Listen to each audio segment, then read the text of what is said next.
What's going on, everybody, and welcome back to another day at the garage. This is going to be an intro video to this F100 build. This thing is going to take me a long time to build, simply because it's not really that important, but mainly because I got two small kids and the wife doesn't like me outside too much. But anyways, it is a 74 F100 two-wheel drive that I got from a friend of mine. It had an inline 6 in it that I ripped out, and it is currently awaiting me to do something with it. It's got this old Craftsman toolbox in it that I really like, and it's pretty much just turned into the scrap truck for now. The bed's just full of scrap metal, but I finally went and picked up the Dodge frame for the Ford truck, or for the Chevy, for the front axle. And while I was there, a friend of mine owed me some stuff. So I picked up this low mileage 5.3 motor for the pickup truck here. I know it's a sin to put a Chevy motor in a Ford, but I don't really care what people think. So it's my money, and these are cheap to come by, and they're easy to make power. And I don't have 10 grand to spend on this truck. So this is what it's doing. It's also getting a Crown Vic front end. This is an 05 Crown Vic. It's going to use the subframe from this here. And then I also picked up a 2012 Dodge Charger subframe. So this thing's going to be a complete Frankenstein build. But it should be pretty cool when I'm done. It'll be full independent rear suspension, front and rear. I actually just checked, and they are the same lug pattern. This is 5x4.5. And this was metric 5.12 or something along those lines. But, well, of course, now it's stuck when I try and show you. But this has got the actual parking brake on it as well. We'll just stick it right there. There we go. So it's got a parking brake on it. Disc brake, obviously. It's actually slightly bigger than the front Crown Vic. But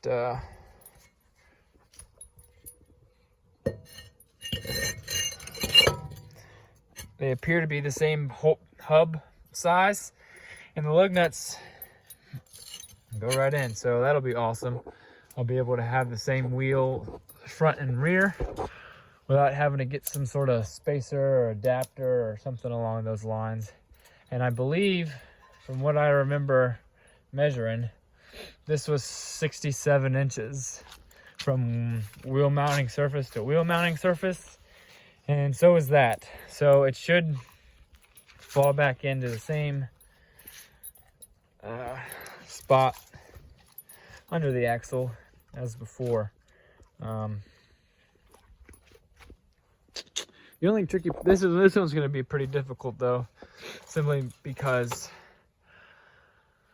of how the suspension is designed on this thing. The frame rails are 37 inches on that truck, so it's going to be kind of difficult to graft this in. 37 inches, I think, from what I measured, comes to like here. So it's 2.5 inch thick frame rails, and my plan was to cut the frame rail and stick this up in it as far as I could get it, and then weld it straight to the frame and make this part of the frame. To do away with bushings and just have it strictly hard mounted.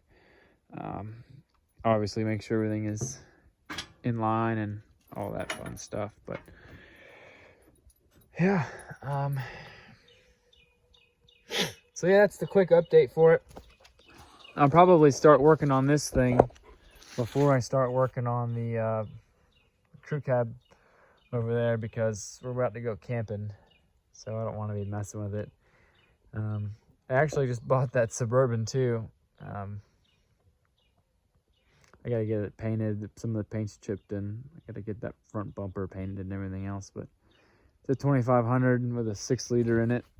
I'm not sure what I'm gonna do with that yet. We might sell the wife's car and have her drive that, or we may just sell it.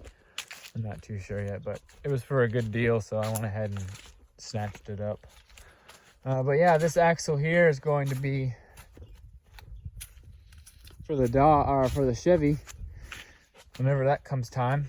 So I got 8-inch bags, so they should fit perfectly in this spring cup here. And since I have the same axle under my Jeep, all of this stuff is under warranty. So all ball joints, wheel bearings, brakes, rotors, calipers, all that stuff's under warranty. So I'm gonna rip this thing out and take all that stuff off, go up to AutoZone and get it all warrantied out again and get brand new stuff for it. So this will be going under the Chevy when that time comes. And then this frame's going to the scrap yard, and I'm gonna pull that rear axle out. It's a Dana 80. So it'll probably just go in the backyard, and I'm gonna try and sell this along with the 14 bolt I got. But yeah, this is gonna be my project for the weekend, is getting all this stuff off the trailer, getting the axle out, getting this front suspension off of this frame from the Crown Vic, and getting this off obviously, but in due time, no real rush. So just figured I'd throw out a quick update for everybody if you care to know. But oh well. But yeah, I'm super excited about this wheel pattern being the same. I thought they'd be close, but I wasn't too sure, and just threw these rotors on real quick, and it's freaking awesome. So